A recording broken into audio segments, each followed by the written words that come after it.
Fala, motociclista referenciado, como é que vocês estão? Sejam bem-vindos a mais um episódio do Tô de Moto Podcast, um podcast diferentão, feito para você que gosta do mundo das duas rodas e para você que ainda não gosta, porque a gente vai te convencer. Você tá sabendo que a gente vai te convencer, né? De tanto que você tá aqui, você vai comprar uma moto.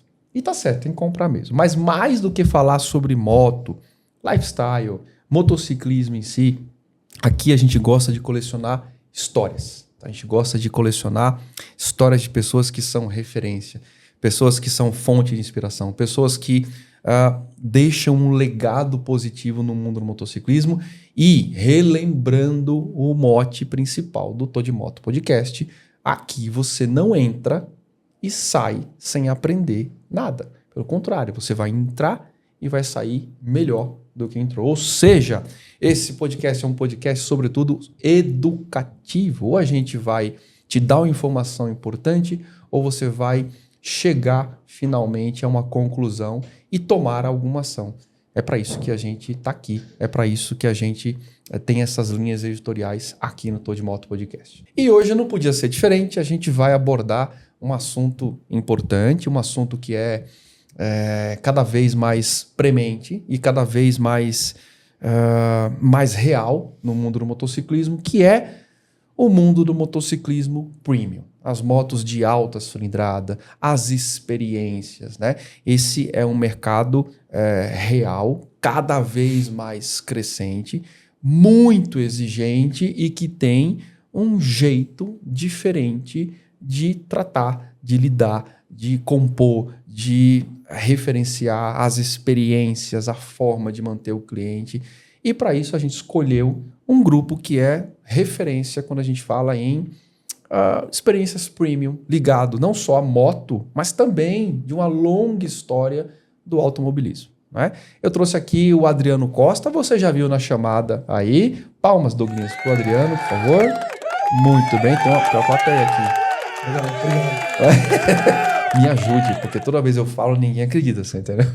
O Adriano é um executivo do Grupo Osten, né? O cara hoje que vai tratar sobre motos com a gente, né? A gente, antes de entrar nas operações do Grupo Osten, nessa chegada com força do Grupo Osten, Dogrinhas, faça aí, meu filho, a sua. Você tá com o microfone fechado. Tá, o senhor é um fanfarrão. Tem que deixar fechado, senão fica respirando aqui. Alguém vai reclamar, você já viu, entendi. Né? Tá o negócio bom. é meio doido aqui. O senhor tirou a câmera aqui? Tirei. Muito obrigado. Pode tomar seu Red Bull. Obrigado. Viu, Red Bull? Vamos lá.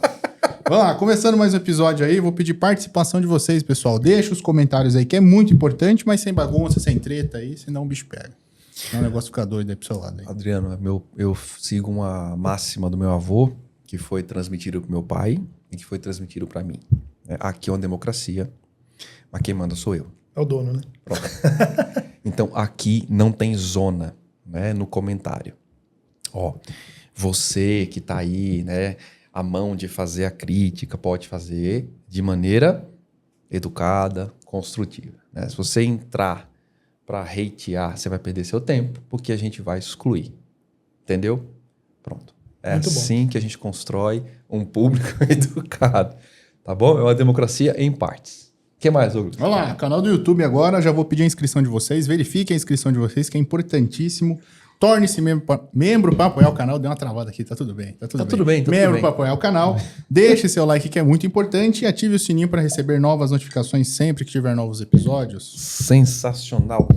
Solta nossos patrocinadores aí, por gentileza. Repsol, uma das líderes mundiais em óleos e lubrificantes de alta performance, com tecnologia de ponta e inovação, constante. A Repsol oferece produtos que garantem máxima proteção e eficiência para o seu motor e uma linha completa de produtos acessórios. Confie em quem entende do assunto. Repsol, a escolha dos apaixonados por performance. Boa, excelente. Hoje é um episódio especial, estreando aqui o pessoal da DJI com a gente, né? Aliás, teremos um episódio dedicado da DJI, tá? Você que está assistindo aí, a gente vai ter um episódio só da DJI para falar do line-up. E é coisa, hein? Vai durar umas 10 horas o episódio. 10 horas o episódio. Boa. Adriano, cara, muito obrigado. Obrigado por ter vindo, obrigado por ter aceito o convite. Obrigado pelo seu tempo, porque eu sei que você saiu de São José para vir para cá, né? E em pleno... Hoje eu estava em São Paulo. Você está em São Paulo? Ótimo, então tá bom. Então vai pegar o trânsito de São Paulo do mesmo jeito. Mas obrigado por ter vindo, que eu acho que é fundamental a gente... O Tô de Moto, ele tem essa característica. A gente gosta de percorrer todos os públicos, né? Então aqui a gente fala de moto, de pessoas, de experiências, e a gente gosta de falar de todos os públicos. E hoje eu queria colocar a atenção, o holofote nessa operação, desse público, nesse tipo de moto. Eu falei, cara, o Adriano é o cara certo pra gente falar sobre isso, né? Antes da gente falar sobre o Grupo Osten, eu queria ouvir o Adriano. Quem é o Adriano? Como é que você começou nesse negócio de moto? Você já veio de moto? Você começou com carro? Conta um pouco da tua história. Legal. Obrigado primeiro pelo convite. Eu fico extremamente feliz e empolgado de estar aqui. Boa. Só de olhar essa relação de parceiros que você tem aqui, eu já me sinto numa responsabilidade dobrada, né? Que a maioria são produtos de desejo aqui que eu tenho como consumidor. São amigos. São mais que parceiros, são amigos aqui. Assim, a minha jornada, ela começa com o carro e ela encontra a moto, que se tornou uma paixão na minha vida muito recentemente. Eu fui até para estimular aí, um motociclista já quarentão, né? Eu fiquei durante muito tempo nutrindo a vontade, né? O sonho de andar de moto, e sempre com a restrição da família. E a minha jornada com o automóvel começou muito cedo. Trabalhei na indústria automobilística, comecei como estagiário na montadora, fui trabalhar na rede de distribuição.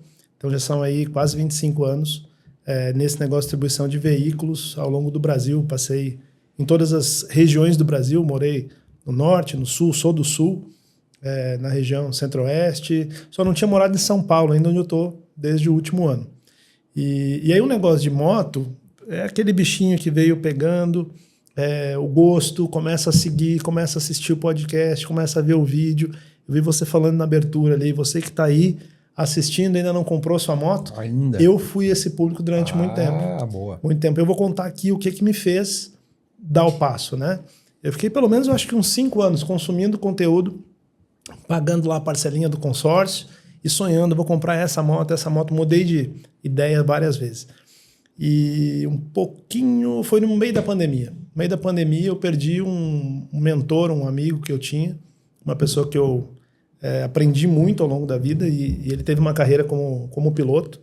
Então se arriscou a 400 km por hora e no meio da pandemia faleceu de uma morte, vamos dizer assim, natural. Uma doença que apareceu em 3 meses e acabou. E aquilo me fez pensar, né, na finitude da vida. Efêmero. Exato. Vai acabar, né? Então, vamos aproveitar o tempo da melhor maneira possível. Então, logo em seguida ali fui buscar conhecimento para isso. E aí aqui fica o meu ponto de vista a respeito do motociclismo, né? Eu tinha bastante medo e eu acho que eu talvez nunca o perca. Mas a primeira coisa que eu fiz antes de comprar a moto, eu trabalhava numa concessionária que vendia as motocicletas, eu me matriculei no curso da BMW na época. Excelente. Fui lá fazer o módulo 1 on-road, módulo 1 off-road, tirei habilitação, né? E eu tirei habilitação, recebi habilitação numa quinta-feira, na sexta-feira eu estava começando o curso. E foi engraçado que a turma que estava lá, se apresentando, eu já fui para Atacama, fui para o Ushuaia, fui para não sei onde, contando todas as viagens que já tinham feito, estavam fazendo o módulo 1. E eu cheguei lá, levantei a mão e falei, olha, eu tenho 15 horas aula da autoescola. Tô chegando agora? Tô chegando agora e tô aqui no curso. E segunda-feira, depois do curso, eu vou pegar minha moto ali na frente. Então eu fiz esse caminho e é o que eu recomendo, né? Eu acho que busca a técnica, busquem conhecer, busquem primeiro entender como funciona aquilo ali. Até porque eu fiz junto 2 decisões que eu tomei. Comprar uma moto, comprar um motorhome. Então eu fiz junto lá a carteira para ônibus, a carteira D e a carteira A. E é impressionante a diferença do nível de conhecimento que você tem numa coisa e na outra. Para começar, que a instrução que te dão para aprender a andar de moto é você ficar dentro daquela quadra de futebol de salão ali, você fica rodando ali. Né? E o ônibus, eu fazia as aulas das 6 às 20, das 18 às 20 horas da noite ali. Movimento, trânsito pegado e aula de ônibus na rua. Pega um ônibus e vai andar nesse horário do rush ali para ver como que é, né? Gente cruzando, moto e tal. Então, assim, eu já senti uma diferença muito grande da formação da autoescola. E uma necessidade enorme de aprender de fato a sair de lá e andar de moto. E agora, como é que dia aqui na autoescola que eu vou colocar minha esposa para andar na garupa? Né? Não teve aula de garupa. Exato. Como é que eu treino aqui andar com mala? Como é que é o meu comportamento na estrada? Na verdade, a gente nem vai para a rua, né? Perfeito. Então, eu acho que a técnica é fundamental. Cara, muito bom. Eu estava falando sobre isso ontem. Né? A gente estava gravando aqui e eu estava justamente conectando esse assunto. A gente tem... Isso é fisiológico. A gente tem 2 zonas, grosso modo, bem grosseiro. A gente tem 2 zonas cerebrais e uma não conversa com a outra. Né? Tá? Essa parte frontal do cérebro, o córtex pré-frontal, ele é responsável por filtrar todas as zonas de aprendizado. Então, é a parte mais fina do cérebro, sabe? Então, em termos de pilotagem, ele conecta tudo. Suas experiências, as técnicas que você sabe, pererê, parará, é o que você usa no dia a dia. Ele consegue desligar certas coisas, ligar e tudo mais, se adestrado devidamente. Muito bem. Aí tem uma outra rudimentar lá atrás, que chama sistema límbico. O sistema límbico é responsável pela preservação do corpo. O sistema límbico, ele tem um switch, ele desliga, né? Na hora que ele acha que, cara, isso aqui que você está fazendo não tá legal, quer saber? Sai daí que eu vou assumir esse negócio porque eu preciso preservar o corpo. Ele é o responsável por bater ou correr, sabe? Lutar ou sair correndo. Então ele é atabalhoado, porque nem sempre a decisão de lutar é a melhor e nem sempre a decisão de sair correndo é a melhor. Então ele quer preservar o corpo. Em termos de movimento, ele é responsável pela parada de movimento. Ele fala, para o que você está fazendo, porque eu preciso entender o que está acontecendo. Então, muitas vezes ele provoca de maneira propositada, né, inconsciente, erros para que te leve à parada. Essa parada pode ser uma parada controlada, pode ser uma queda. Mas o grande lance para o sistema límbico não ser ativado, e ele é irresistível, né, é o córtex pré-frontal ter muito conhecimento. Quando ele tem muito conhecimento, aquelas situações já não são situações inesperadas ou que ele não conhece, ou que ele vai ter um disparo de reação de medo. Então, como ele já estudou, ele já aprendeu, ele já treinou, ele vai enganando a entrada do sistema límbico. É mais ou menos o seguinte, é que essa curva é difícil, mas eu sei fazer. Cara, eu vou usar o ponto de tangência assim, é uma curva do tipo DR, Decrease Radius, eu vou entrar assim, eu vou usar o freio da frente, porque na DR o freio da frente tem uma ação, o freio traseiro tem outra ação. É tanta informação e conhecimento sendo aplicado do jeito certo, as caixinhas, que o sistema límbico ele não entra em ação. É quando a gente fala do medo controlado, né? Então o grande segredo para a galera, e aí teu ponto é muito, muito bom, é o seguinte, se você não quer ter medo de pilotar, a primeira etapa é ter conhecimento. Aí entram as romantizações, né? Não, moto é experiência, pega a sua moto e vá pilotar. Cara, não é assim. Quando você vai pilotar sem a carga técnica, teórica e a carga de estudo, você cria vício de pilotagem. E o vício de pilotagem, ele tem ações diferentes. Acontecem coisas e ele dispara de jeitos diferentes. E o que acontece? Isso faz com que o sistema límbico entre em ação. Você tem reações de susto, medo. As pessoas não entendem esse mecanismo. Nos Estados Unidos, por exemplo, você vai tirar o processo de carta, você não pega na moto com menos de 3 meses de prática. Em alguns estados, a prática supera 6 meses. Então você vai ficar praticando ali para depois eu te entregar a carta. E essa percepção é real, né? Você tem um circuitinho ridículo e ato contínuo, eu te dou uma carta e falo, toma, pega a Marginal Tietê ou cai na rodovia. É um negócio que não faz o menor sentido. Então, cara, o caminho que você fez, só um adendo, né, um adendo técnico, o caminho que você fez foi o melhor dos caminhos. Menos de 1% tem essa percepção. Cara, eu vou estudar para na hora que chegar eu ter mais prazer na pilotagem da minha moto. É o reverso. Como eu entendo o que eu estou fazendo, eu vou poder extrair dela tudo que ela me entrega e vou ter muito prazer na pilotagem. Esse é o grande lance, né? Então, eu sempre falo que a romantização aqui, ela não tem muita casa aqui dentro. Eu falo, cara, não, pegue a moto e vá. Eu falo, não. Outra coisa que eu escuto demais, saia da sua zona de conforto. Não saia não. Quando você sai da zona de conforto na moto, você cai, você se machuca, né? O trabalho aqui é amplie a sua zona de conforto, fique nela sempre. E você vai ampliando, essa zona vai crescer. É o lance do limite da limitação. Então, perfeito. Eu fiz um adendo longo, mas é assim, necessário. E tem um ponto também, amor ao próximo, né? Eu tenho minha parceira de garupa ali, minha esposa tá sempre comigo, eu não consigo olhar para ela, figura que eu mais amo, e dizer assim, pô, eu vou lá, vou te colocar em risco, vou colocar numa furada, cair, se machucar. Jeito. Isso é uma responsabilidade que a gente carrega também. Né? Boa, excelente. Adriano, cara, você tá aqui porque, cara, você representa um grupo que é referência no mercado premium, né? Então, vamos começar a tratar desse assunto, porque até para a gente poder conectar as pessoas nesse tipo de moto, nesse tipo de mercado, nesse tipo de experiência. Como eu te falei, é um mercado que cresce vertiginosamente, né? Isso é bom, porque isso tem bons indicativos, né? Mas como é que você enxerga essa evolução no segmento de motos de alta cilindrada no Brasil, em especial motos premium? Porque a gente vê o acesso de motos de alta cilindrada, mas a gente não vê... Muitas vezes a gente tem uma moto com uma cilindrada relevante, mas a gente não vê a experiência premium no tratamento daquela cilindrada. Isso é muito comum também, né? E aí a gente olha para a operação do Grupo Austin e a gente vê, cara, a gente vê um segmento de motos premium e a gente vê uma conexão de experiências, de conectar esse tipo de cliente com aquele tipo de moto e no meio do caminho ter uma boa experiência de compra, de pós-venda. Como é que você vê esse mercado? Como é que o Grupo Austin enxerga o crescimento? E é importante a gente situar isso porque eu escuto também muitas coisas do tipo, vai haver uma retração no mercado premium porque as marcas de média e baixa cilindrada estão penetrando.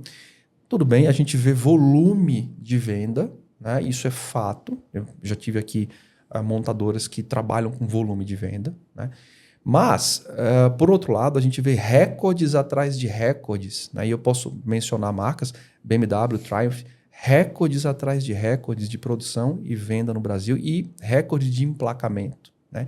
E quando a gente vê a matemática de venda, no final das contas, né? Uma moto premium equivale a 4, 5 motos mais populares.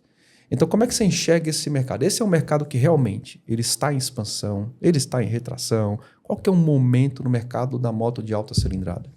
Bom, primeiro deixa eu falar um pouquinho da história da Austin. A gente tem um pouco mais de 2 décadas aí, próximo de completar 25 anos, e começa no negócio de automóveis premium, né? Primeira concessionária, inclusive Austin, leste em alemão, então é a origem, né? A gente é a primeira concessionária BMW na zona leste de São Paulo, e cresce, o grupo expande, hoje são 12 unidades, 12 concessionárias de 6 marcas, e especificamente nesse segmento premium.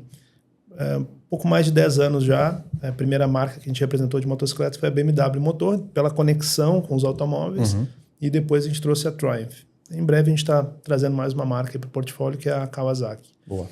É importante para a gente posicionar isso, entender que o Brasil, como mercado de automóveis, ele é relevante, embora tenha nas 2 últimas décadas aí, perdido posições no ranking global de vendas de automóveis. Só que quando a gente pega a fatia de veículos premium, o Brasil ele é quase insignificante no plano global, né? Quando a gente olha para o negócio de motocicletas, o Brasil é extremamente relevante. Então, as marcas que a gente representa, todas elas têm um mercado brasileiro como os top 5 mercados. Então, eu não sabia. Exato. Então, a BMW Motor tem uma importância enorme, tem o Brasil uma importância enorme, a Triumph tem. Todas as marcas premium que aqui estão, elas veem o Brasil como um mercado muito relevante pelo volume que representa. E o crescimento, ele vem ano após ano, muito sustentado, né? Essas marcas trouxeram motos de menor cilindrada. Então, em 2024 a Triumph lança as motos de 400 cilindradas. Um pouco antes a BMW Motor tinha lançado a linha G310, né? E isso dentro de uma estratégia de trazer novos clientes para as marcas, né? Então, aquele cliente que vai começar a ter uma moto premium começa por aí. Quando a gente separa esse segmento novo e pega só as motos que já existiam, ou seja, as motos de alta cilindrada, elas não perdem mercado, elas ganham também mercado. Então, a gente pega os dados de 2024, por exemplo, a Triumph traz um volume imenso dessas motos de 400 cilindradas. Quando a gente expurga isso do número, as motos de alta cilindrada ganham mercado.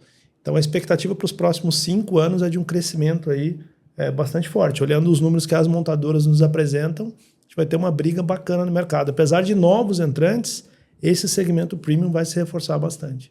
E quais são, olhando para esse cenário, quais são os fatores que você acha que, cara, influenciam diretamente nesse crescimento? O fator que você fala, isso impulsiona o crescimento do segmento premium de moto a cada ano. O que você consegue colocar como fatores preponderantes? Primeiramente, comportamento. Tem muita gente, como a gente falou no início, aí, que tem vontade de ter a moto e não tem. Tem muita gente com potencial de ter a moto e não tem. Não tem a moto como um estilo de vida, não tem a moto como um lazer, não tem a moto como o escape, né? E tem potencial de tê-la, né? O que trava?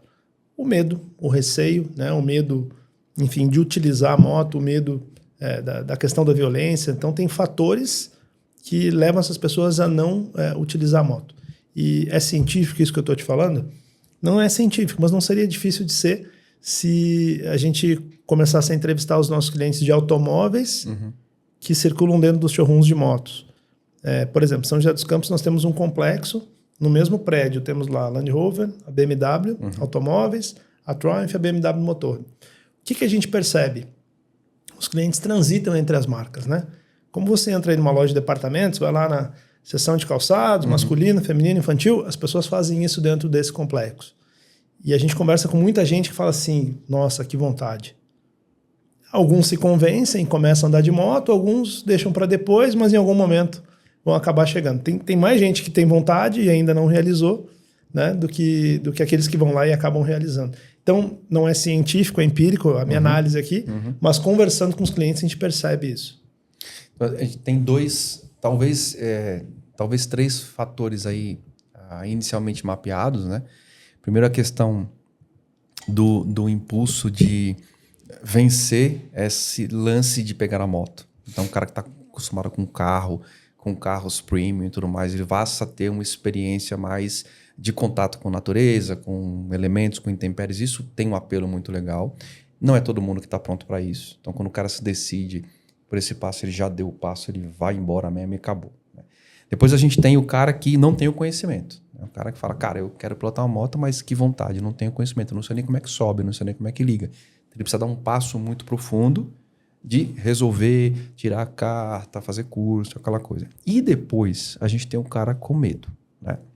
E eu queria percorrer um pouco sobre isso. É de um jeito assim, muito leve, Adriano, porque não é objetivo também a gente polemizar ou chamar a atenção de um assunto que é um assunto chato, né? Como é que o mercado premium ele enxerga essa questão da violência, essa questão dessa escalada, desse temor dos clientes? Como é que o mercado contorna isso? Isso é uma primeira pergunta, né? A segunda pergunta é que ações, e aí, eu não posso entrar na ingerência das ações de polícia, né? Mas eu posso entrar na ingerência das ações de experiência. Que ações interessantes o mercado premium pode começar a fazer para dar para o cliente algum alívio? O que você tem a falar sobre esse tema? Antes da gente entrar nesse assunto, vou falar o primeiro medo que eu observo e ele parece ridículo para quem está aí em casa assistindo, que tem muita experiência com motociclismo. Tem gente que tem medo do peso da moto. O cara chega no showroom e olha assim, nossa, mas ela é muito grande, se cair, o que eu faço? Tem como aprender, tem técnica para levantar a moto. Lógico, primeiro tem técnica para não deixar ela cair, depois tem técnica para levantar. Então, veja que são coisas simples, que a gente desmistifica isso com conhecimento. Né? Esse está dentro do conhecimento, do medo do conhecimento. Né? A questão da segurança, especificamente, é uma bolha. Né? Eu sou da região sul do Brasil, lá ninguém fala desse assunto. Em outras regiões do país, ninguém fala, todo mundo usa. E assim, quanto mais pro interior a gente vai, mais legal é e mais em paz você fica, né? Então, vamos pegar aqui. Por que o brasileiro pega a moto, sai do Brasil e anda tão tranquilo na Argentina? Vou citar um exemplo. Minha primeira viagem internacional foi no verão passado. E eu recordo que eu cheguei em Buenos Aires, uma cidade equivalente a muitas das nossas capitais. E a gente pegou um Airbnb e ficou lá. 3 motociclistas, as esposas foram já ver loja, a gente ficou sentado em cima das motos lá, 2 Big Trail e uma Harley. Ficamos sentados lá quase 1 hora esperando a chave do apartamento, no centro de Buenos Aires. E aí depois eu comentando com eles, gente, nos falaram pra gente vir em paz aqui. E ficamos lá 1 semana, rodando por ali, andando de moto. E tudo bem. Então, eu não acredito que... em um país assim, numa situação economicamente mais precária que a nossa, com problemas sociais talvez mais graves que os nossos, eu acredito que tenham soluções. Eu acredito que tenham soluções, sim, e práticas aí que podem ser implementadas. Recentemente, até um amigo, um cliente nosso, fez um movimento na região de São José ali, juntou acho que uns 150 motociclistas, mais ou menos, para a gente bater um papo com a Polícia Militar do Estado, né? E nessa conversa, a nossa expectativa inicial era levar o nosso sentimento, né, da necessidade de ter um policiamento mais ostensivo. E a sensação, assim, feedback depois é de que foi um pouco menosprezada a causa, porque há outros motivos de preocupação para a polícia, né? Então, se rouba mais carga, se assalta mais em determinado ponto. Então, assim, é um problema, mas o problema de vocês é menor do que o problema dos outros. Entendi. Então, o problema acabou não sendo muito encaminhado. Mas a gente vê que é muito uma bolha, né? Moro em São José dos Campos, ando de moto na Baixada Santista e a gente anda, de uma certa forma, com tranquilidade, né?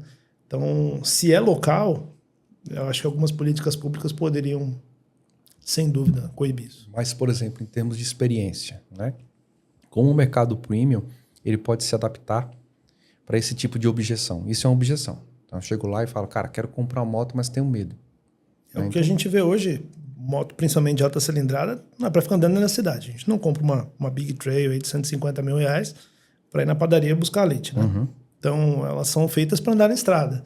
O que a gente vê é o hábito de viajar com a moto, né? Então, monta um planejamento de viagem onde o ponto de partida seja um local de segurança. Tem horários, né? Horário, tem uma série de soluções para você partir desse ponto, né? Ou seja, você hospedar a sua moto lá, ou seja, tem um serviço que leva a sua moto para lá e aí vai curtir durante um período fora desses grandes centros. Eu acho isso uma solução fantástica. É uma coisa que eu... de certa forma é triste, mas como a gente está falando de um mercado que pode se dar o luxo de fazer isso, né? Essa solução de deixar a moto longe dessas áreas de mais risco, né? Como a gente estava comentando, cara, você deixa a moto em um local fora desses grandes centros, pega teu carro, né? Vai com teu carro até um certo ponto, estaciona teu carro com tranquilidade, pega a sua moto que está lá hospedada, passeia, faz sua viagem, sei lá o quê, volta, deixa a sua moto, pega seu carro de volta. Essa é uma operação que, infelizmente, eu acho que é um paliativo que funciona muito bem, né? E hoje, na minha cabeça, é a solução que mais tranquiliza. Porque a gente tem a solução dos horários, tem estudo de horários, estudo de locais, a gente tem tudo isso. Mas essa solução é uma solução muito assertiva, né? Cara, eu tô bem, minha moto fica em tal lugar. Se eu tenho uma casa no interior, uma casa de campo, a moto fica lá, eu vou com o meu carro e ir de lá, enfim. Planejamento. Compreendi perfeitamente. Isso é tão local, Ângelo, que fazer um match aqui com o negócio do automóvel. Ontem eu estava falando sobre blindagem com um grupo de amigos. E São Paulo é 1/3 do Brasil quando a gente olha o volume de vendas de automóveis. Quando a gente olha o mercado de blindagens, São Paulo corresponde por 85% das vendas de blindagem no Brasil. E o Brasil é o primeiro mercado do mundo em venda de blindagem. É uma bolha. Literalmente. É uma bolha. É uma bolha. Eu quero crer que toda bolha tem prazo, não é? E eu quero crer que a gente vai se encaminhando para um prazo. Não sei. Eu tenho essa impressão. Eu já trouxe políticos aqui. Todo mundo tem essa dificuldade de marcar uma solução definitiva. Até porque é muito difícil que isso aconteça, né?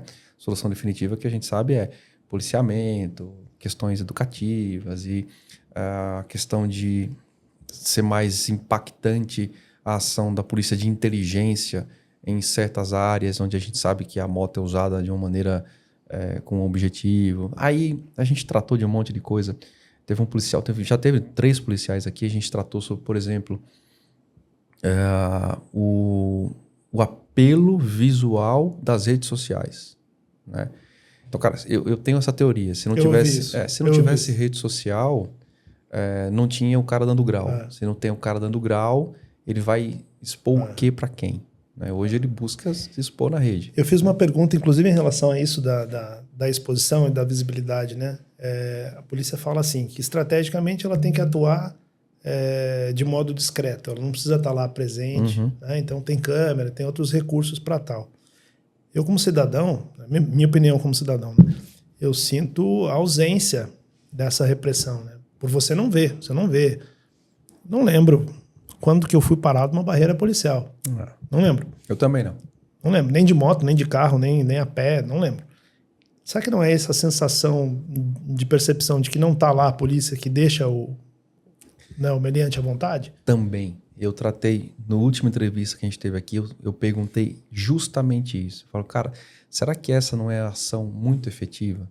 Pegar mapas onde nitidamente existem esse tipo de impacto de roubo, de assalto, e pressionar com ações mais efetivas ali. Essas ações não querem dizer truculentas ou sei lá o quê, mas ações desse tipo, né?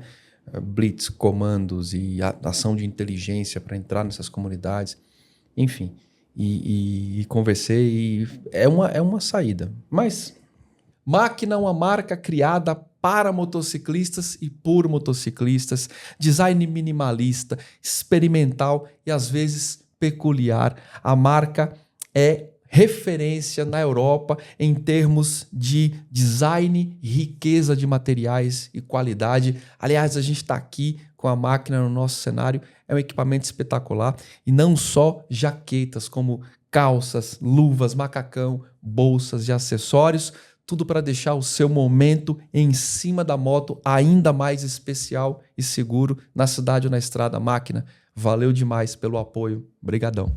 Cardo, cara, lado a lado com você na estrada desde 2004. O melhor intercomunicador merece o melhor motociclista. A Cardo foi a primeira empresa a lançar o sistema de intercomunicação, os famosos Scala Rider. E, cara, para você que curte usar isso aqui, não tem melhor. Cardo é Cardo. Cardo é sinal de qualidade, de estabilidade na comunicação. E o mais legal da Cardo é que ela tem um range de produtos gigantesco que vai desde produtos intercomunicadores a partir de R$ 990 até produtos mais específicos que chegam a R$ 6.000. Para você que anda em ambiente urbano, para você que anda em grupo, para você que curte ir para a estrada com mais gente, esta aqui é a melhor solução. Sem dúvida, é o que eu uso e referencio. Cardo, valeu, muito obrigado, tamo junto. Vai falar de coisa boa. Vai melhorar. Isso aí. Vai melhorar, né? Adriano, me fala dos lançamentos, me fala aí. Vamos falar um pouco de BMW também? E Triumph? Vamos tratar dos dois aqui? Com certeza. Bora, é que você tá trajado de Triumph, mas... No intervalo a gente troca. Tá bom. Vamos falar sobre a BMW, a tão aguardada vinda agora desse modelo que... GS Adventure. Que gerou uma discussão em termos de design e tudo mais. Eu confesso que quando eu olhei pela primeira vez, eu falei... Sei lá. E depois você começa a olhar, ela começa a ficar agradável. Eu gosto do design que alia linhas curvas e linhas retas, né? Então, uma coisa muito curva, ela tem um apelo de design mais retrô. Essa tua sensação foi em relação a 1300 que já foi lançado ou em relação ao Adventure que vai chegar? Adventure que vai chegar. Como é que você vê essa chegada? Qual que é a expectativa? Como é que está a pré-venda, reserva? Como é que o público aceitou essa moto? Eu tive essa percepção, conversando com os clientes e amigos, principalmente, quando do lançamento da GS 1300. Agora, com a chegada da Adventure, eu vejo um frenesi ali. Muita gente empolgado pela chegada da moto, gostaram bastante do visual. Eu já tive a oportunidade de vê-la presencialmente, particularmente como fã de GS, eu fiquei muito empolgado. Essa moto eu acho que vai fazer um grande sucesso. Tem muita gente querendo reservar, né? A gente particularmente não gosta muito de fazer a pré-reserva quando a gente não tem efetivamente a data de entrega, os detalhes. Sai um grupo de consórcio que garante, a própria BMW proporcionou isso, garante vantagem na fila, né? Quem comprar através do consórcio consegue receber a moto primeiro. Mas como a gente não tem os detalhes, a gente está deixando uma lista lá de interessados ainda, e logo em seguida, quando a gente tiver a data de chegada, o preço exato e puder fazer as encomendas, a gente vai começar a tirar os pedidos. Você tem uma estimativa de ponto de venda? Essa moto vai estar disponível, se você puder falar, é lógico, essa moto vai estar disponível a partir de tal mês. Eu acredito que entre abril e maio. Então tá próximo. Tá próximo. E como é que a BMW está se preparando? Porque assim, essa análise que você fez está correta, né? Essa análise de... você vai ter um giro muito grande de troca de motos novas, inclusive. Né? É isso, vai acontecer. Como é que a BMW está se preparando para receber essa demanda? Porque, cara, eu enxergo que essa demanda ela vai acontecer.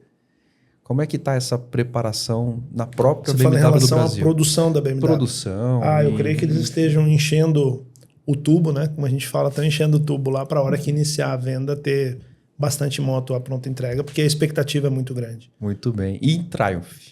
O que a gente pode esperar da Triumph também, de lançamentos que são assim muito aguardados? A Triumph ela tem uma estratégia um pouco diferente, ela tem um line-up enorme, né? Então ela atende vários segmentos, ela tem para esse ano diversos modelos aí que estão sendo atualizados, né? E ela atende diversos públicos, né? Então a estratégia é de espalhar os seus produtos numa gama de preço bastante distinta. E ela tomou uma decisão interessante no início do ano, mesmo muito, muito pressionada a indústria pela desvalorização do real. A verdade é essa, o pessoal comenta assim, mas também o dólar tá caro, a libra, né? Na verdade, o real desvalorizou, né? Nossa moeda desvalorizou.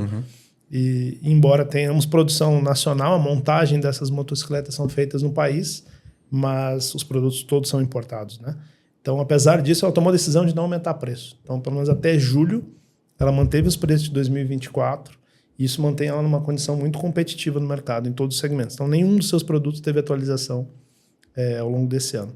Eu acho o line-up da Triumph, de fato, eu enxergo ele como uma escada e com muitas oportunidades. Então, você tem 400, 600, 900. Cara, você tem... Dentro do segmento de cada cilindrada, você tem modelos com range de alcance de preço. Eu acho um padrão de venda muito, muito acertado e para um público muito variado. Quando eu olho em termos de order bumper, vamos lá, de baixo para cima ou de cima para baixo, sei lá o quê, eu vejo a Triumph com mais opções, né, por conta desse line-up gigantesco, do que a BM. Eu vejo a BM com uma característica ali de um posicionamento muito, muito estratégico de alguns produtos, e eu vejo a Triumph dizendo, não, é possível você chegar no mercado premium. É possível você chegar. Você pode escalar a sua subida aqui, 400, 600, custom. Cara, eu olho assim, eu vejo, temos aí um padrão interessante no mercado, que era o padrão que todo mundo deveria seguir. Era um padrão que a gente deveria ver. Hoje a gente tem, eu acho que são pouquíssimas montadoras que têm esse line-up tão escalonado, né? Ou a gente tem um line-up muito baixo, e aí algumas coisas muito lá em cima e um vácuo enorme no meio, ou a gente tem um line-up gigante em cima também com a variação de preço que é incompatível. Enfim. Isso a gente percebe com o cliente que entra com uma moto de 30 mil reais, troca por uma de 35, 40, 45, ele vai escalando dentro da família. Isso é perceptível. Você tem um range lá de 30 a 130 mil reais, então tem modelos, são mais de 30 versões de modelos, para todos os bolsos, né? Isso garante um público muito grande. Eu fiquei... assim, já conhecia a qualidade do produto Triumph, mas a minha curiosidade maior foi com a chegada na 400. Eu falei, cara, eu preciso olhar essa moto, né? Preciso ver essa moto, e eu olho com um olhar crítico. E eu não olho com um olhar... Assim, normalmente, o olhar é de review de moto, né? Eu não gosto de olhar com olhar de review de moto, porque o review de moto ele é uma coisa simples de fazer. Se você tiver a ficha técnica ali, você vai falar meia dúzia de palavras e tem gente que presta atenção, tem gente que não tá nem aí. A minha vontade é falar o seguinte, ó, se você quer baixar a ficha técnica, toque no link aqui embaixo e eu vou te mandar o PDF aí e tá tudo certo. Mas eu gosto de olhar o acabamento. Eu gosto de olhar a estética e eu sou chato com algumas coisas que, assim, por exemplo, ponto de solda do quadro. Eu abaixo lá e vou ver como é que tá. Ângulo do amortecedor. Eu gosto de ver ângulo de caster, como é que ele se comporta. Eu gosto de ver quando eu freio o da frente, que você tem um abaixar da bengala, o rake angle, né? Aquele ângulo que faz o ângulo de caster. E quanta moto manobra quando tá freando. Então eu gosto de ver. Cara, eu fiquei muito impressionado com aquele produto. Eu falei que esse é um produto que é incrível pela entrega, pela qualidade e pelo preço. Né? Pelo preço. Eu fiquei assim, espantado. Na minha cabeça, eu já tinha visto isso da BMW também. Não sei se é a percepção errada, mas não vejo que a GSinha, que todo mundo fala, emplacou tanto como o potencial de emplacar a 400. É impressão minha ou foi isso que aconteceu mesmo? Na verdade, pensando no volume total de vendas, a 400 já vende mais. Porém, dentro daquilo que a BMW tinha definido como target, ela vende toda a produção. Essa é uma moto que dificilmente a gente tem ela em estoque há mais de 15 dias. Vende mesmo? Tudo, vende. É o primeiro BMW, né? Eu não sei porque eu não vejo em São Paulo. Talvez seja por isso. Eu não vejo em São Paulo. Eu não vejo a GS300 rodando em São Paulo. É uma coisa que não vejo. Mas já vejo muitas 400 Como a gente não atua ainda em São Paulo, talvez seja por isso. Eu vejo muito em São José e certeza. Santos, Com certeza. Cara, mas eu vou confessar que eu fiquei muito interessado pela 400. Eu falei assim, vou comprar uma 400. Porque é uma moto que entrega, tem qualidade. Assim, para andar na cidade, ela é perfeita. Né? É ajustadinha, gostosa de andar. Ela é ajustada. Aí o vendedor falou assim, 6 meses de espera. E continua. Ela está próxima de completar 1 ano de lançada, né? As primeiras unidades a gente entregou a partir de maio do ano passado. E a gente segue nesse ritmo. Não tem... Se você chegar hoje lá, só tem a test ride para você andar. Não tem nenhuma para exibição. Toda a produção desce do caminhão, tem que montar correndo para entregar. Fiquei triste. Eu não. É real, cara. Eu falei, vou comprar. Eu tenho uma de cidade e que eu dou os cursos corporativos. Não faz sentido eu chegar com a moto 1.250 no curso corporativo, sendo que no curso corporativo eu tenho majoritariamente 300, até no máximo 500 cilindradas. Então tem que ser motos que conversem com esse público. Eu falei, cara, essa moto ela encaixa certinho. Aí eu vou lá todo feliz, eu falei, agora sim equalizou, já lançou tem tempo, bora lá. Agora, tem 2 meses. Continua. O cara falou 6 meses. Não é que falta, é que está ajustada a produção e demanda. Não, eu entendo. A Triumph, quando a gente olha o volume dela e a velocidade do crescimento, isso é muito sustentado. Para o ano passado, o target era vender 10 mil motos. E passa de 12. Né? Quando a gente olha para os últimos 5 anos, assim, a curva de crescimento é muito grande. Para esse ano, o target são 14. Se entregar 16, vai vender 16. Esse é o formato que a rede de distribuição, que a montadora precisa ter, né? Garantir ali que a produção vai ser entregue. Acerta o preço, acerta o produto, tem mercado consumidor. É incrível, incrível. Vamos falar um pouquinho do público, vai. O que na visão do Grupo Osten caracteriza um consumidor premium de motocicletas no Brasil? O que você olha e fala, cara, esse é um consumidor premium. É o cara que tem 150 mil para dar na moto. Não necessariamente. Né? Quando você olha para o consumidor, como é que vocês caracterizam um consumidor premium? Eu acredito muito, Ângelo, que o negócio do varejo, né, o negócio de distribuição de carro, seja lá o que for, um restaurante, hotelaria, negócio de gente, de pessoas feito para pessoas. Precisa ter gente qualificada para dar o atendimento que esse público deseja. A Osten sempre prezou por isso, né? Tá na nossa essência, na nossa cultura, cuidar das pessoas, cuidar do nosso público interno, porque são elas que cuidam dos nossos clientes. E essa é uma relação, e aí na moto mais ainda, no carro também mas na moto talvez mais ainda uma relação muito próxima que a gente precisa ter. Começa no primeiro atendimento, durante toda a negociação, fase de entrega, E aí o que vem depois? Né? Cuidar do cliente quando ele vem na oficina. E eu falo que na moto mais do que no carro, porque no carro o cliente volta lá para fazer a manutenção. A gente tem uma taxa de retenção de clientes nas nossas oficinas muito alta. Mas na moto, muitas vezes o cliente está lá todo final de semana. Então a gente organiza 2 passeios por mês, todo sábado a gente tem café da manhã, a gente procura levar conteúdos para que os clientes venham até as concessionárias, porque também tem esse público novo entrante que ele ainda não tem a familiaridade, né, do que fazer com a moto.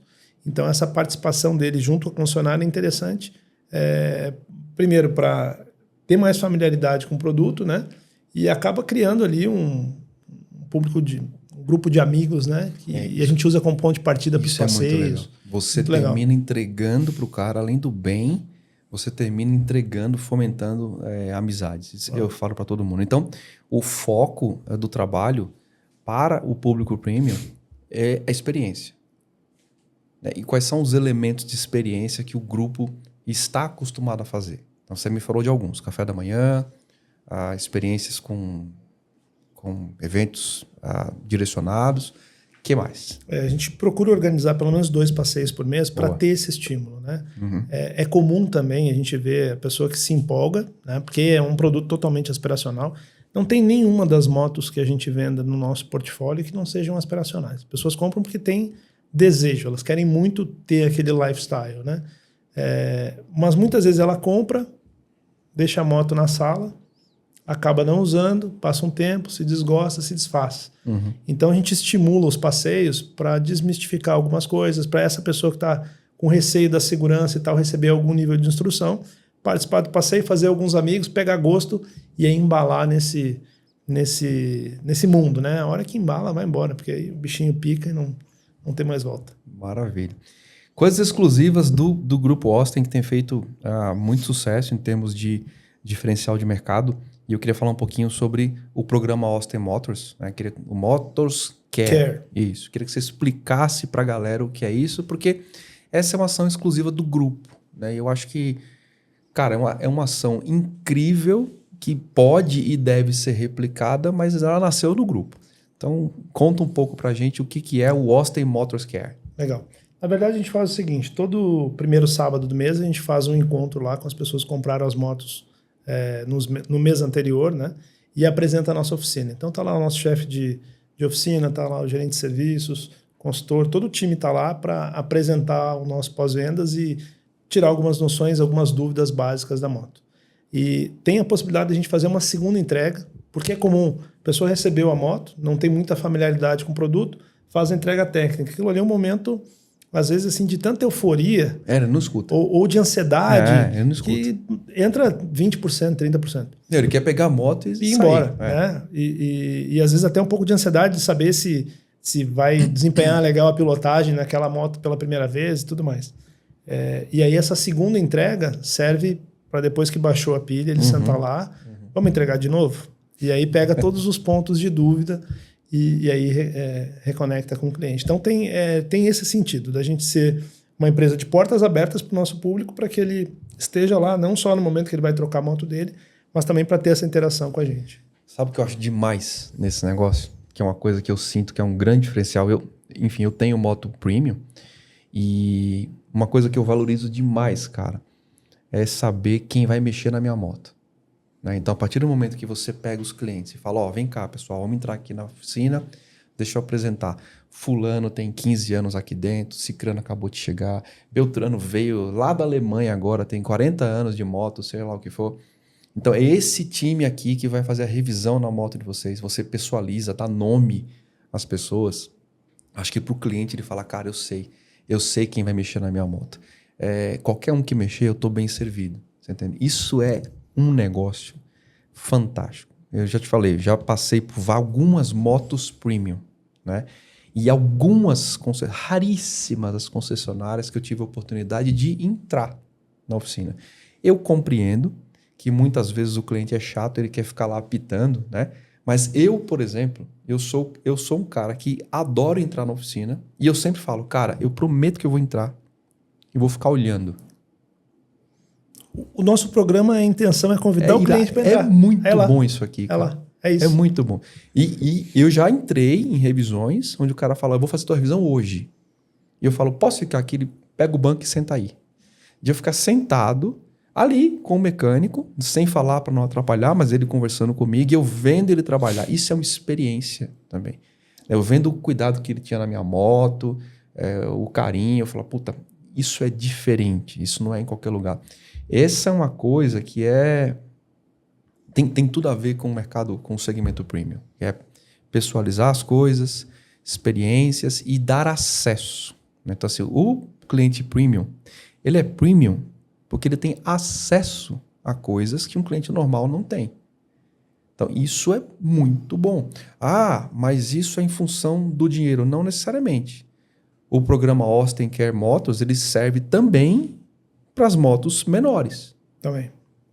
Isso é incrível. Eu não sei por que isso não se dissemina como uma prática. Aproximar as pessoas ali do pós-venda. E a gente, sinceramente, acredita que esse cliente que acabou de adquirir lá a nossa primeira moto, sua primeira BMW, sua primeira Triumph, ele vai, ao longo da vida dele, comprar outras motos, né? Então, a gente quer fazer ele se fidelizar com o funcionário, ele fazer amizade com o nosso time, para que a gente consiga, ao longo da vida dele como motociclista, ir atendendo ele da melhor maneira e trocando moto dele ao longo do tempo. E ele se sente em casa, cara. Ele sabe, eu vou deixar minha moto, vou mexer na minha moto, eu conheço os meninos lá e tudo mais. Isso é incrível, incrível. Quais são aquelas inovações tecnológicas que você vê hoje, Adriano, que tem mais apelo na hora da compra da moto? Muitas vezes a gente acha que uma coisa tem muito apelo e, na verdade, não tem. E outra coisa que você fala, cara, isso aqui é uma coisa tão corriqueira e que, de repente, tem um baita apelo e você fala, tá vendo? Isso aqui é um diferencial na hora da venda. Que inovação tecnológica você acha que chama os olhos dos clientes hoje? Eu acho que qualquer detalhe que seja relacionado à segurança, segurança sempre vem em primeiro lugar, né? Então, é uma preocupação. Ainda não inventaram uma moto que não tomba, mas eu ouvi falar que tem até projeto para isso. Né? Deve ter. Deve ter. Eu vi que tem uma tecnologia que estão pensando nisso. Mas eu acho que tudo que é relacionado à segurança, sempre as pessoas botam em primeiro plano, né? Então, todo tipo de equipamento, tecnologia que visa proteger o piloto é sempre muito bem visto. Você consegue pontuar algumas coisas que os clientes chegam lá e falam, essa moto tem isso aqui? Vou te dar um exemplo. Eu estava num passeio da Triumph mês passado e eu estava usando uma test ride que eu não tinha feito treinamento de produto. Perfeito. E aí, na Carvalho Pinto, o cara emparelhou do meu lado, dos que estavam no passeio, né? Assim, cara, que demais! Ele tem um alerta quando eu estou aproximando aqui do lado. Eu não tinha visto. Ele que tinha um alerta que avisava o alerta de ponto cego, né? Spot, então ele parou do lado ali para mim. Que massa isso! Ele tinha uma com 2, 3 anos de uso. Aí quando eu parei, eu chamei o gerente da loja. Ela falou, o que ele estava me falando? Me explica o que é. Aí ele explicou. Eu falei, legal, show de bola. Realmente, vê como o cliente valorizou isso, né? E cria uma necessidade. Pô, preciso trocar a moto porque essa aqui tem um recurso essa aqui agora tem aquele recurso, que é importante. Exatamente. Como é que tem sido a apresentação de vendas? Em termos dessa apresentação de tecnologias ou mais de explorar a questão do desejo? Porque isso é uma realidade. Então, se você tem hoje o apelo das motos em função das tecnologias, né? Como é que tem sido essa abordagem em termos de tecnologia ou em termos de desejo? Como é que está essa potência de venda hoje? Sabe que porque tem cliente que não quer ouvir isso aí. Né? Eu acho que a gente valoriza muito mais a relação humana. Sabe? O nosso cliente que está lá, que precisa, por exemplo, fazer a manutenção e ele não consegue se deslocar até a concessionária, porque a nossa amplitude acaba sendo grande, né? Cliente de outras cidades. A gente se preocupa mais em resolver o problema, de ir lá pegar a moto dele, fazer a manutenção, de achar uma solução para ele. E isso cria um vínculo que o produto, a moto em si, acaba importando menos. Então a gente quer fazer essa relação, criar uma amizade e aí atender esse nosso amigo.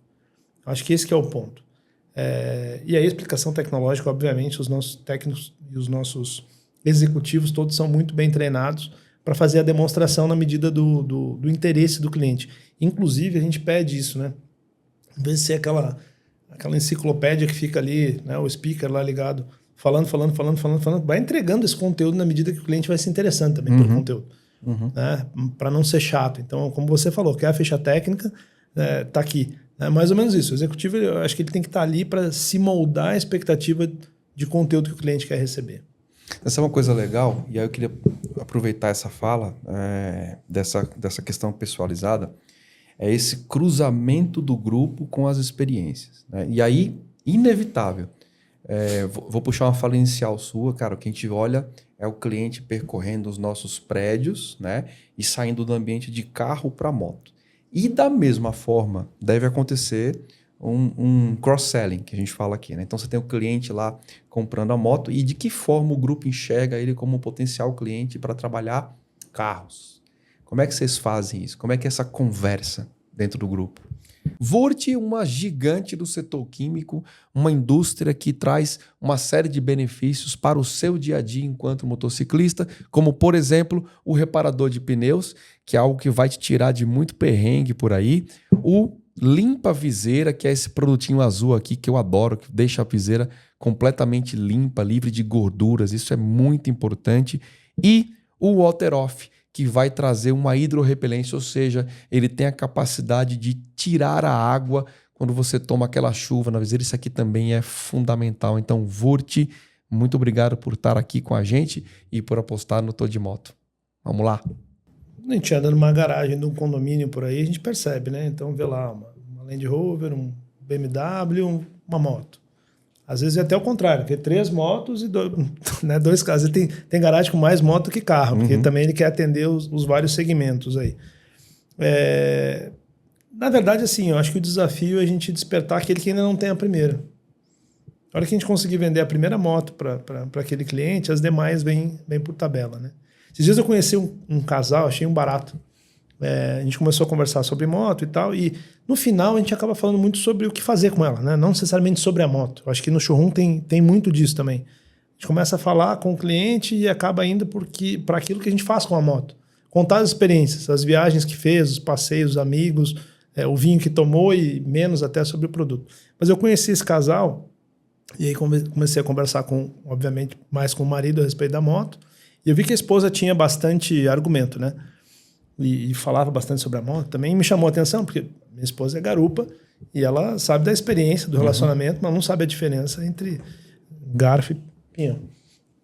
E daqui a pouco ela falou assim, não, mas a minha... Aí eu fui entender, mas peraí, não, eu tenho uma Tiger 1200 e ela tem uma Tiger 900. Eu falei, os dois pilotam. Aí eu entrei no contexto da conversa. Entendi. Isso eu achei demais. Então, tem sido crescente, ainda é pequeno, mas tem sido crescente também o número de mulheres pilotando.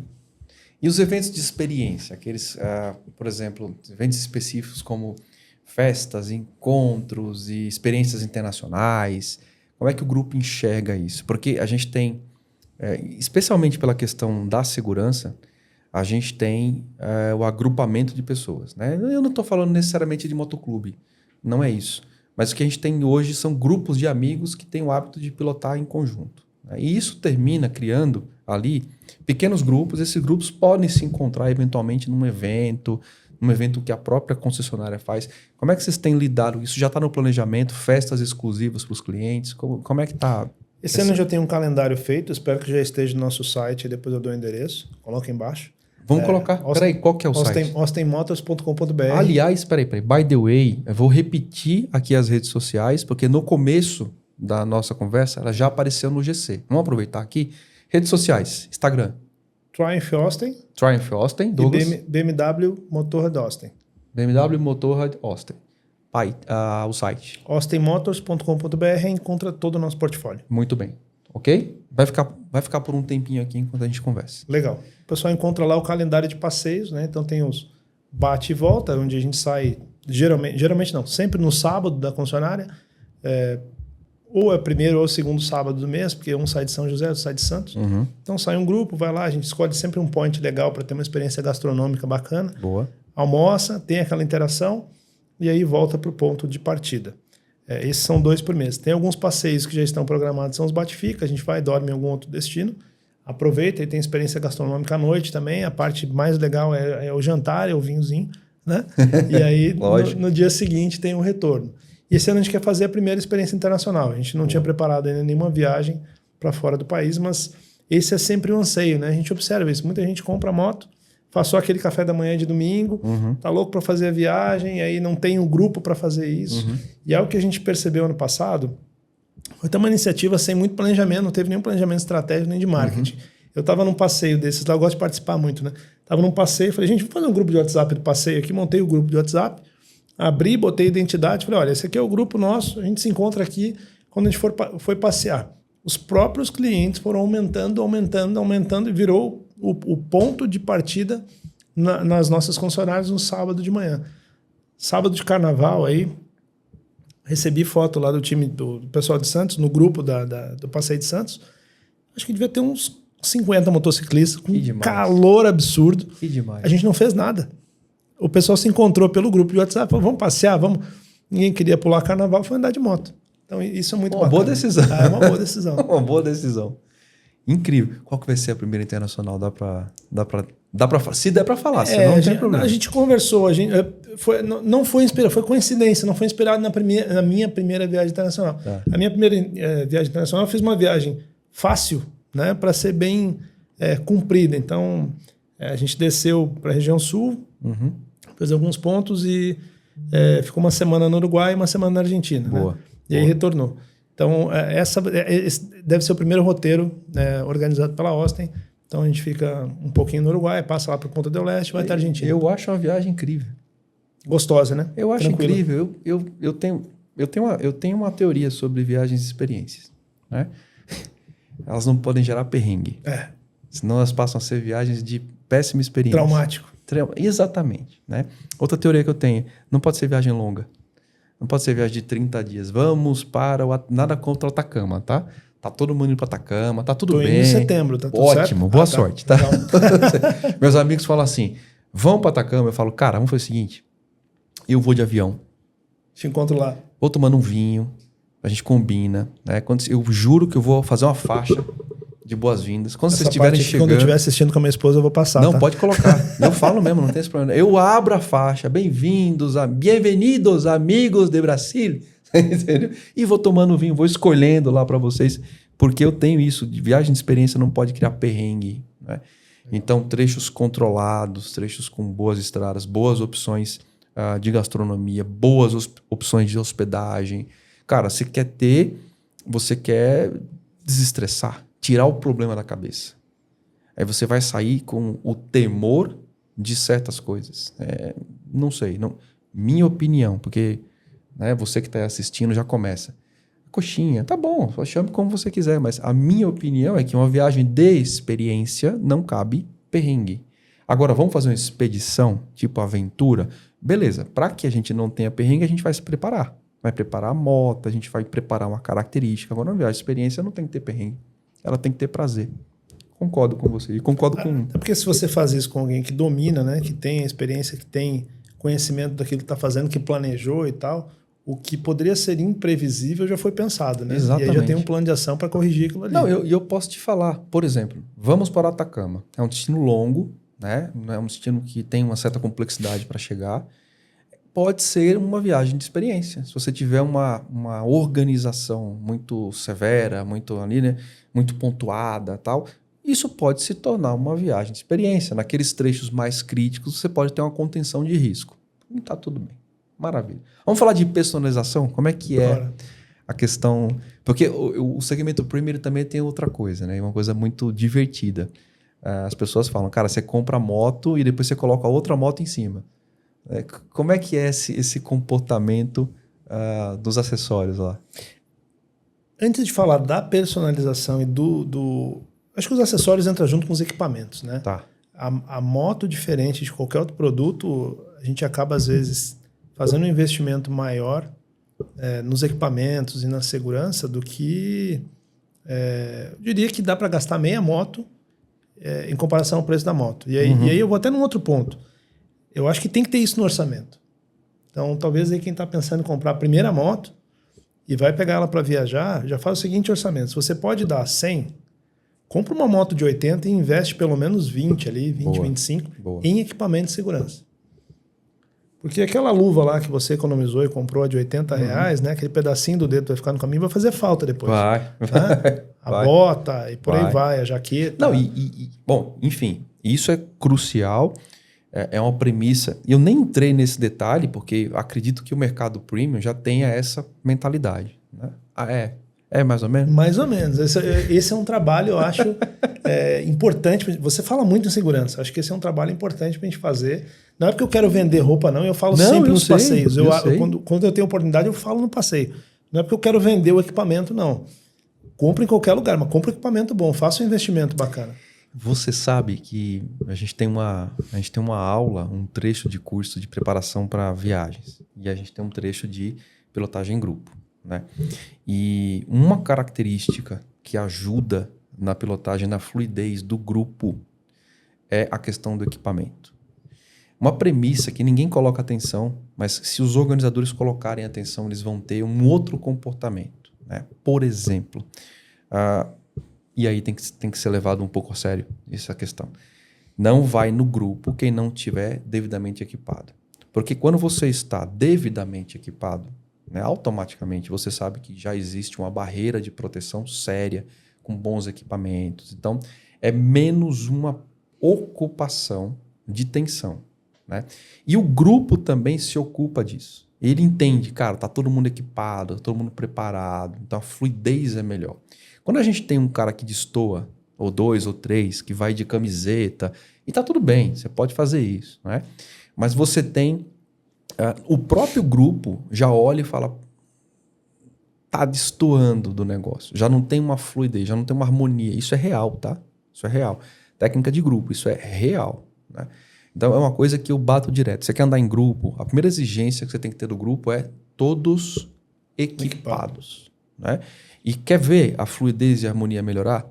Todos com bons equipamentos. Não basta estar equipado, com bons equipamentos. Um capacete excepcional, uma jaqueta excepcional, uma luva excepcional, um calçado adequado, calças com proteção e outras coisas que você pode incrementar, coletes, enfim, tem uma variedade, uma profusão de coisas. Mas e os equipamentos da moto? Como é que é o comportamento? Porque essa sua fala de, cara, compra uma de 80 e se prepara com 20 para os equipamentos, então acho que faz muito sentido quando você vira para o cara e fala, cara, você vai comprar essa BMW, por exemplo, essa Triumph, você vai querer colocar as malas, você vai querer colocar um protetor de carta, vai querer colocar um guard-rail, você vai querer, enfim, tem o engine guard, dá para você colocar um monte de coisa.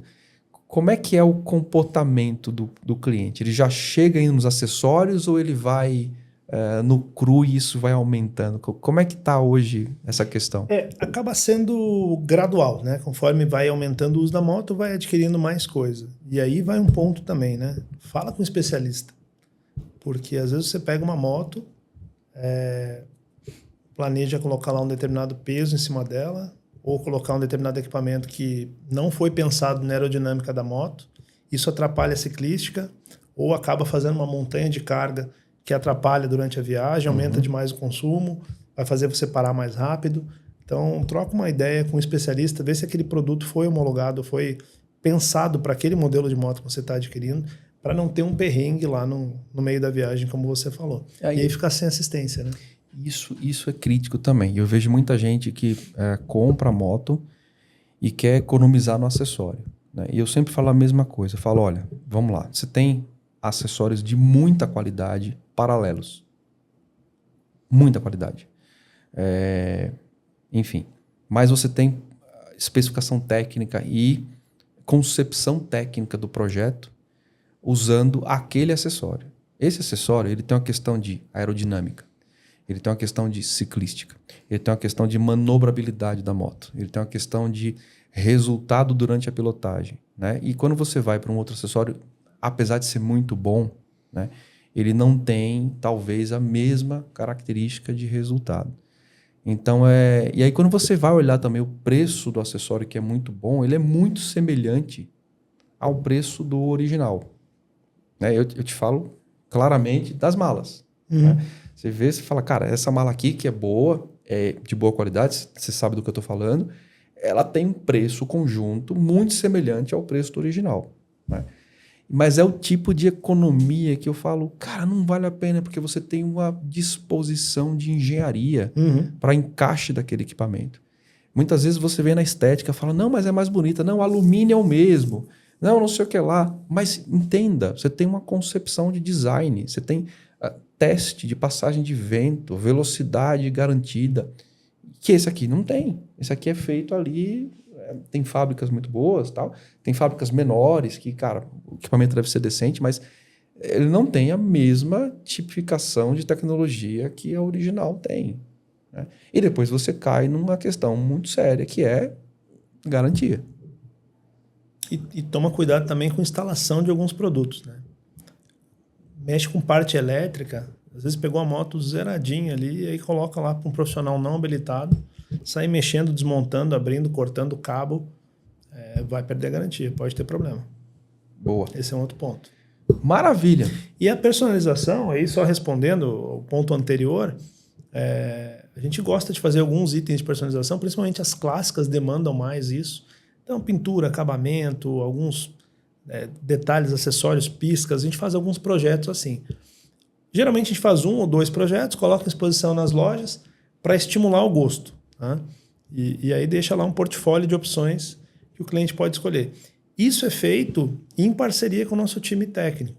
Então a gente bota a nossa chancela lá. Se você fizer isso dentro da concessionária, a responsabilidade é compartilhada conosco, né? Pela certeza de que aquele produto ali que está sendo aplicado não vai afetar a garantia da sua moto.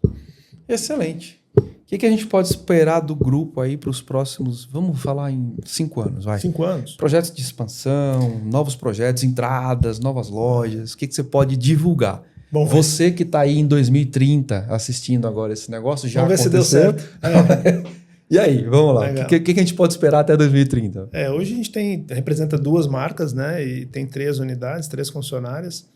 E a gente tem uma expectativa muito grande para esse segmento de 2 rodas. Está muito empolgado com os planos que as montadoras nos apresentarem para os próximos anos. Então a gente está em franca expansão. A gente inaugura ainda em 2025 mais uma concessionária, mais a marca que eu citei no início aqui, a Kawasaki. Uhum. Mas a gente tem um plano aí de crescer nesse segmento de 2 rodas e acompanhar esse crescimento do Brasil que vai acontecer. Se a gente somar a expectativa das montadoras para os próximos 3, 4 anos, a briga vai ser bonita, viu? Vai ser boa. Tá, né? Todo mundo muito motivado. Mas Adriano, cara, a gente vê números de crescimento que são reais. Elas estão se pautando em números que são reais. A gente está vendo crescimentos em comparativos de meses de anos anteriores, períodos, né, que batem 12%, 16%, 20%. 22%. Tem setores que crescem 22%. Existe uma estimativa que em 2026 as motos... Você sabe que hoje, nesse exato momento, um infográfico do começo do ano oficial aponta que 1 a cada 3 cidades do país, 1 a cada 3, 33%, tem mais moto que carro. Esse mesmo infográfico aponta que hoje se emplaca mais moto zero do que carro zero. Então, cara, a gente está caminhando para ser um país de 2 rodas. E tem uma curiosidade. Tem muitos confins do Brasil aí que não emplacam as motos. Não, sabia disso? Eu tenho, você pegar o varejo... Não tenho dúvida. E pegar o emplacamento, tem um gap aí. Principalmente nas regiões menos fiscalizadas. Não tenho dúvida. Não tenho dúvida. Então, assim, eu acho que essa projeção, essa expectativa das montadoras é real. É real. E quando eu vejo, mas a expectativa é para baixa cilindrada. Não, uma coisa puxa a outra. Né? Uma coisa puxa a outra. Eu acho não que é só real. baixa, não. Você tem razão. Não é só baixa cilindrada, não. As expectativas são muito positivas para os próximos anos. Que bom, que bom. Eu fico muito feliz. Eu fico muito feliz porque, assim, o mercado tem que ser inundado mesmo. Isso vai subir a régua. A régua não só em termos de novos lançamentos, mas em termos de atendimento. Não é? Então, assim, os grupos que perdurarão serão os grupos que tratarem o cliente do jeito que eles precisam ser tratados. Isso é muito bom, muito bom. Excelente. Legal. Parabéns pelo programa, parabéns pelo conteúdo que você produz. Que bom. Além de tudo, ainda é um trabalho social, porque você ajuda muita gente aí a encarar o dia a dia sobre 2 rodas com mais segurança. Exato, é isso mesmo. Entendendo os limites e limitações, fazendo com que as pessoas entendam esses limites. Isso é fundamental. Se você entender o limite que você tem na moto, meio caminho andado. Né? Para finalizar, que conselho você dá para quem está aí assistindo e sonha em ter a moto premium? Como é que ele pode se organizar com isso? Qual que é a melhor forma? Eu sei que na Austin você não perde negócio. Então esse já é o primeiro conselho, né? Vem para Austin que não perde negócio. Mas vamos lá, quero comprar minha primeira moto premium. O que eu faço, hein? Primeiro, dá o primeiro passo. Vai lá, faz a tua habilitação, faz um treinamento, cerca de conhecimento, aprende a andar de moto se não sabe ainda. E aí dá o primeiro passo, compra a primeira moto, vai ser feliz, vai curtir, mas com responsabilidade, com segurança, com conforto também. Não adianta querer montar metas absurdas, né? Fazer a primeira viagem, vou rodar 1000 num dia. Não é uma corrida de quem chega primeiro, é para fazer isso com prazer. Mas por que eu tenho que comprar minha moto na Austin? Ah, da Austin? Porque você vai ter a confiança, você vai ter a segurança, você vai ter um atendimento de primeira. Fala com os nossos especialistas aí que a gente vai tratar todo mundo com muito carinho. Maravilha. Além de colocar o site da Austin, vamos colocar também os contatos, né, das concessionárias. Acho que é legal. Vai estar aqui no GC também. O Douglas já vai colocar ali. Procura a gente lá.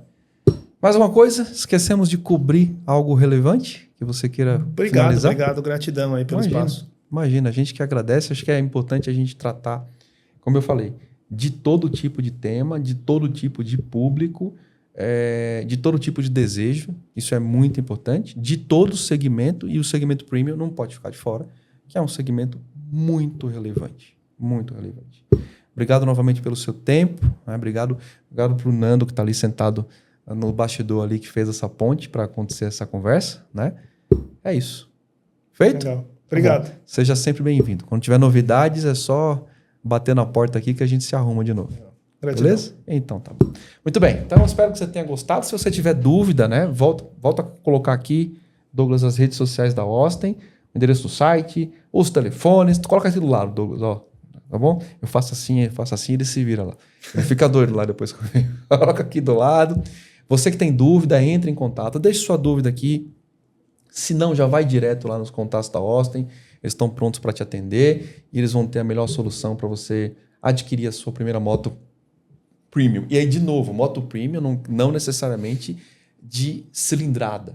Né? Que a gente tem motos de menor cilindrada, mas o que trata o atendimento premium é justamente o atendimento em si. Essa é a grande questão. Então, não é só a moto nem a cilindrada. É toda uma referência de atendimento. Né? Então, é isso. O Grupo Austin está de parabéns pelo trabalho que está sendo feito. Maravilha? Vamos embora. Então, obrigado. Até o próximo episódio. A gente se vê. Vamos embora, Douglas. Vamos embora.